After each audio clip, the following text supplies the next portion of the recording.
अस्सलाम वालेकुम स्टूडेंट्स, कैसे हैं आप सब लोग? होप सो ठीक ठाक होंगे। हमारे प्रोफेशनल के सब्जेक्ट के अंदर हमने प्रीवियस जो है एस्पेक्ट्स लीगल एस्पेक्ट्स वाली स्लाइड वो रीड आउट की थी, और उसके अंदर जो आपने इंटेलेक्चुअल प्रॉपर्टी राइट्स को देखा था, तो लास्ट में वही वाली स्लाइड्स का जो नेक्स्ट पार्ट है ना, वो ये वाली स्लाइड्स है। हमारा जो लेक्चर नंबर 9 है, फाइनल फोल्डर के अंदर लेक्चर नंबर 9 है, इंटेलेक्चुअल प्रॉपर्टी राइट्स। फर्दर ये इसके ही आगे वाला पार्ट है।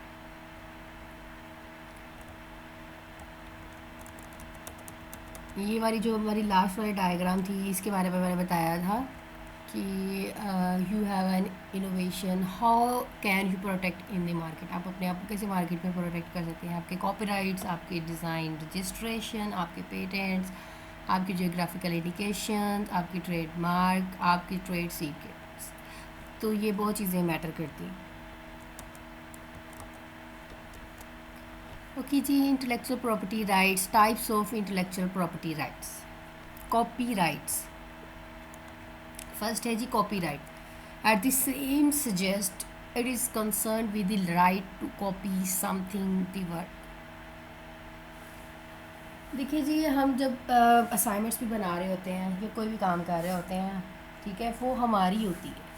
तो जब हम किसी को दे देते हैं तो वो कॉपी हो जाती है।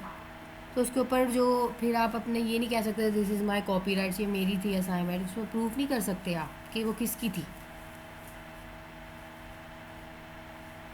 तो कॉपीराइट्स का कंसेप्ट ये होता है कि आपने जब बना ली है तो वो किसी के साथ शेयर ना करें, उसको जो है वो प्रॉपर रजिस्टर करवा लिया जाए, तो देन उसके ऊपर कॉपीराइट्स जो है वो आपको प्रोवाइड कर दिए जाते हैं। It may be return document, आप पिक्चर और फोटोग्राफ, कुछ भी हो सकता है। आपकी पिक्चर हो सकती है, आपके रिटर्न डॉक्यूमेंट हो सकते हैं, आपकी फ़ोटोग्राफ हो सकती है, पीस ऑफ म्यूज़िक हो सकता है, रिकॉर्डिंग हो सकती है। ठीक है, अब जैसे डिफरेंट यूट्यूब के चैनल्स हैं तो वो आपकी ही रहेगी, उसके ऊपर कॉपीराइट्स होते हैं।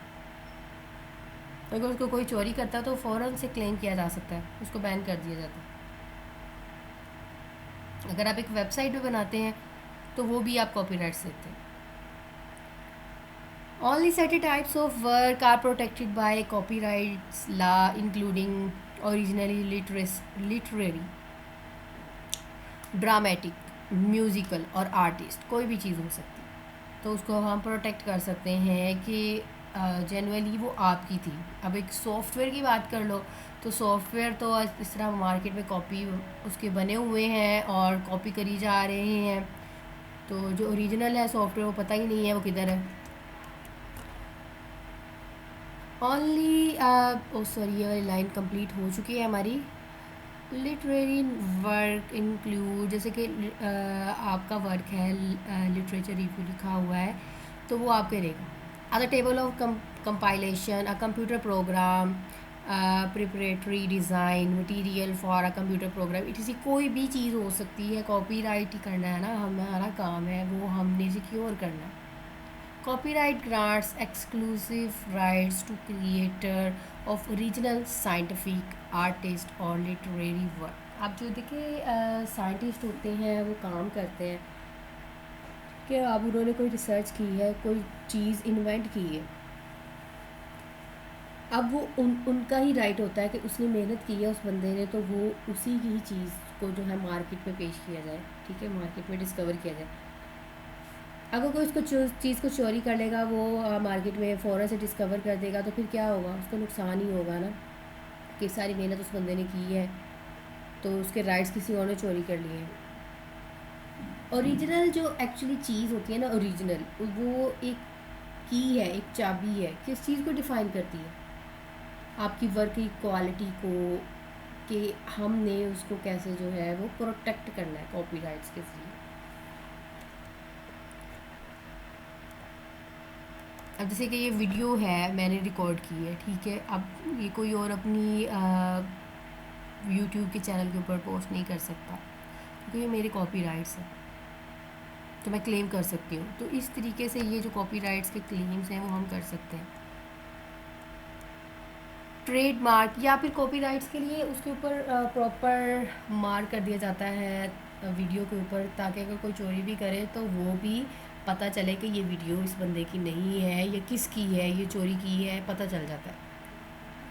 Types of intellectual property rights continue है। उसके बाद मैंने आपको बताया था ट्रेडमार्क होते हैं जी। Trademark identify the product of particular manufacturer और सप्लायर। अब ट्रेडमार्क जो एक्चुअली वो चीज़ होती है जो मैं आपकी जो मार्केट में नज़र आ रही होती है, ठीक है। जैसे कि फॉर एग्जांपल माइक्रोसॉफ्ट है, एक ट्रेडमार्क है ये। मैकडोनल्ड्स, ओरेकल, कोका कोला, मतलब ये एक ट्रेडमार्क है, रिजर्व है ये। Trademark protects any word, name, logo और device use to identify, distinguish और indicate the source of good और services.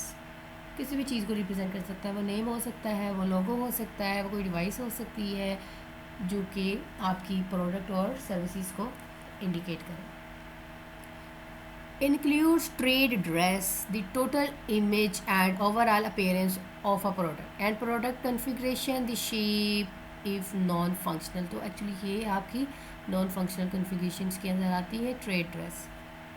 The purpose is to safeguard. अब इसका पर्पज़ क्या है? सेफ गार्ड को हिफाजत देना किसी चीज़ से, integrity of the product and prevent product confusion and unfair competition. तो एक्चुअली ट्रेड मार्क का पर्पज़ भी यही होता है, जैसे कि आप कोका कोला और पेप्सी, ठीक है जी, इनमें कंपैरिजन किया जा सकता है, इनमें इसमें कंपटीशन हो सकता है। तो ये है एक्चुअली कन्फ्यूजन ना हो प्रोडक्ट्स की, तो इसलिए इनके ट्रेड मार्क जो है वो चेंज होते हैं।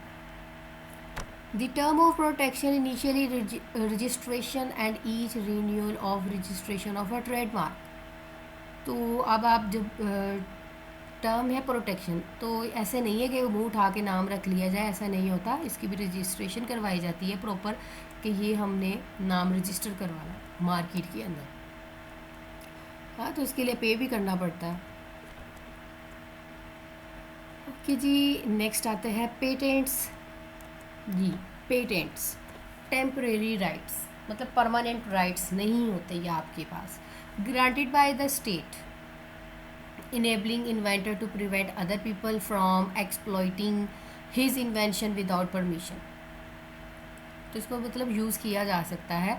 Patents are primarily intended to encourage and protect new inventions by giving inventors monopoly और exploiting their inventions for a certain period. देखिए जी, अब मुझे वो सिंबल्स नहीं पसंद अपनी जैसे कि पैंटीन शैम्पू के ऊपर जो सिंबल है, या डव सॉप के ऊपर सिंबल है, या किसी भी चीज़ के ऊपर जो भी सिंबल है, बोतल के ऊपर है कोका कोला की या पेप्सी की या किसी भी चीज़ के ऊपर, तो वो मुझे नहीं पसंद। टेम्परेरी है, मैं रखना नहीं चाह रही उसको, तो आप उसको दोबारा रीन्यू भी करवा सकते हैं। Invention to be novel, useful and non obvious. Compulsory licensing unlike copyrights, इसमें हमें लाइसेंस लाजमी चाहिए होता है। कॉपीराइट्स ऐसा नहीं होता कि कॉपीराइट्स तो हम खुद बनाते हैं ना, ये मेरी है चीज़, मैं कॉपीराइट्स के लिए कुछ भी करूँ, एंड पे वीडियो पे कुछ भी ऐड कर दूँ। The inventor must apply for the patent to be granted. The term of protection, तो पर्पज़ किस लिए हम यूज़ करते हैं पेटेंट्स? प्रोटेक्शन पर्पज़ के लिए ना। कॉपीराइट्स हो गया, ट्रेडमार्क हो गया, आपका पेटेंट्स हो गया है, तो पर्पज़ प्रोटेक्शन ही।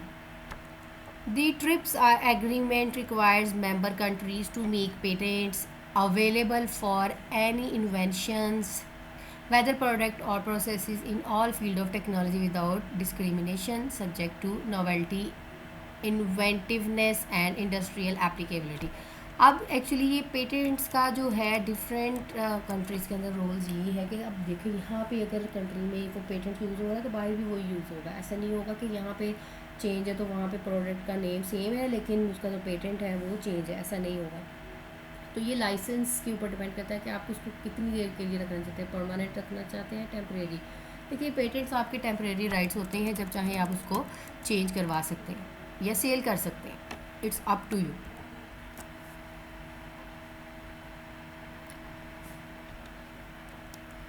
ओके, अब नेक्स्ट पॉइंट है जी कॉन्फिडेंशियल इंफॉर्मेशन। कॉन्फिडेंशियल तो वही डाटा होता है ना जो हमारा बहुत इंपॉर्टेंट डाटा होता है, जो हम कहते हैं कि इसको सेव करना है, इसको प्रोटेक्ट करना है किसी भी इलीगल अनऑथराइज एक्सेस से। Information that a person receives in circumstances that make it clear and they must not pass it on obligation of confidence. अब वो देखिए पर्सन है रिसीव कर रहा है, वो उसका कॉन्फिडेंशियल डाटा है, उसकी कॉन्फिडेंशियल इन्फॉर्मेशन है, तो अगर वो चोरी हो जाए तो वो उसके खिलाफ कभी भी ऑब्लिगेशन नहीं कर सकता। आपका डाटा है, आपका क्योर है, आपने उसको अगर प्रोटेक्ट कर लिया है तो दैट्स ऑल, आपका ही रहेगा। Normally obligation of confidence come into existence as a result of a specific clause in a contract. तो ये डिपेंड करता है आपकी स्पेसिफिक इंफॉर्मेशन, आपकी जो स्पेसिफिक एग्जिस्टेंस है जहाँ पे भी आप काम कर रहे हैं। नॉन डिस्क्लोजर एग्रीमेंट जो है ऑब्लिगेशन ऑफ कॉन्फिडेंस तो हो गया। अब नॉन डिस्क्लोजर एग्रीमेंट क्या चीज़ होती है? Are agreements that are specifically intended to set up obligations of confidence. तो इसमें क्या करना होता है, एक सेटअप बनाना होता है कि आपको जो कॉन्फिडेंस है उससे रेलिवेंट, उसके मुतबादल कह लें, स्पेसिफिकली एग्रीमेंट को प्रूव करना। विदाउट स्पेसिफिक कॉन्ट्रैक्चुअल टर्म आप जो है ऑब्लिगेट नहीं कर सकते। ऑब्लिगेशन में स्टिल एग्जिस्ट अंडर इक्विटी, ठीक है। अब इक्विटी होनी चाहिए, इक्वालिटी होनी चाहिए। Receiver would reasonably understand that the information was being given to them in confidence. अब देखो ये सेंडर है तो ठीक है, रिसीवर क्या है, रीजनेबली उस जो भी उसके पास इंफॉर्मेशन आ रही है उसको क्या कर रहा है, अंडरस्टैंड कर रहा है किस चीज़ से रेलिवेंट, क्योंकि उसे पता है कि कॉन्फिडेंट डाटा, कॉन्फिडेंस है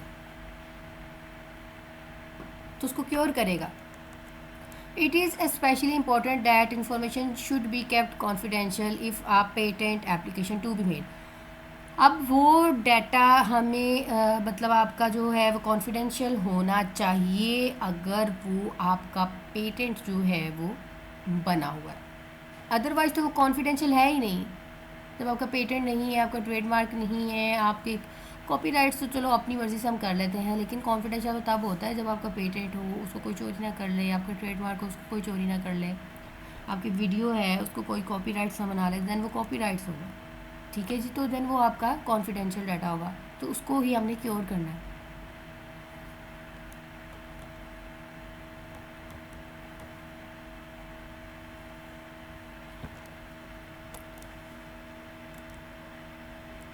तो जो आप लोगों को पता चल गया होगा कि ये वाली जो स्लाइड्स है मैंने आपको बताई है कि ये फोल्डर है आपका, ठीक है जी, प्रोफेशनल प्रैक्टिसेस का मैंने आप लोगों के साथ शेयर किया हुआ है।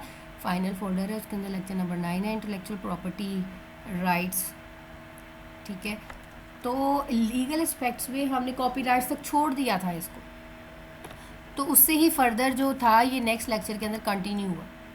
तो ये चीज़ें बहुत इंपॉर्टेंट हैं आप लोगों को, कॉपीराइट्स होगा, ट्रेडमार्क, ट्रेड सीक्रेट्स, पेटेंट्स। तो अभी हमने कॉपीराइट, ट्रेडमार्क, ट्रेड सीक्रेट्स उसी चीज़ से रेलिवेंट आता, पेटेंट्स को देख लिए।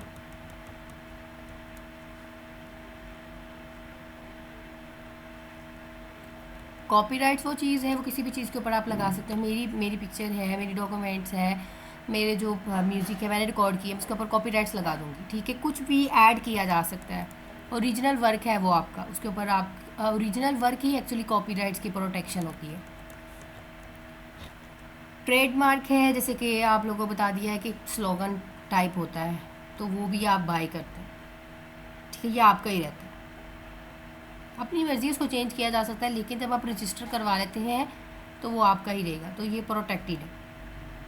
हाँ, हर बार रीन्यू करवाना पड़ता है। जैसे हम एक वेबसाइट ले लेते हैं, ठीक है, वो आप जैसे कि वेबसाइट ले लिए, कोई भी फेसबुक ही है, वो वेबसाइट ली हुई है, तो उसको रीन्यू करवाना पड़ेगा, ठीक है। लेकिन फेसबुक वालों का अपना उनका एक सर्वर है, अपना उनका एक सेटअप है, तो उनको रीन्यू करवाने की ज़रूरत नहीं है, तो वो खुद उन्होंने मेन जो है अथॉरिटी ली हुई है।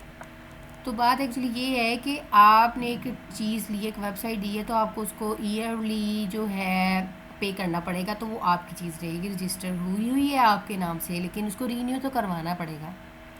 तो डिफरेंट ईमेल्स के ज़रिए हम यूज़ कर लेते हैं। पेटेंट्स आपका टेम्प्रेरी राइट्स है, जब चाहें आप इसको चेंज करवा सकते हैं, लेकिन इसके लिए भी कंपलसरी है कि आपको लाइसेंस लेना पड़ेगा। फिर उसके बाद आती है कॉन्फिडेंशियल इन्फॉर्मेशन, जो है उसमें आपकी ऑब्लिगेशंस ऑफ कॉन्फिडेंस आते हैं कि आप अपनी जो कॉन्फिडेंस डाटा है उसके खिलाफ ऑब्लिगेट कर सकते हैं कि ये मेरा data. Not disclosure agreement depend करता है एग्रीमेंट किस चीज़ से रिलेवेंट है। अगर तो वो पेटेंट या फिर ट्रेडमार्क या फिर आपके जो कॉपीराइट्स है वो रजिस्टर्ड हैं तो देन तो कॉन्फिडेंशियल डाटा को सिक्योर करना पड़ता है, उसको क्योर करना पड़ता है, अदरवाइज़ तो ज़रूरत ही नहीं है। ओके जी स्टूडेंट्स, ये आप लोगों का लेक्चर है। को आपसे कोई कन्फ्यूजन नहीं होगी बिकॉज थ्योरी है, तो इंटेलेक्चुअल प्रॉपर्टी राइट्स एक्चुअली क्या होते हैं आप लोगों को पता चल गया होगा। तो मार्केट में ये चीज़ें इंपॉर्टेंट है। ओके जी, अपना बहुत सारा ख्याल रखिएगा। Good luck.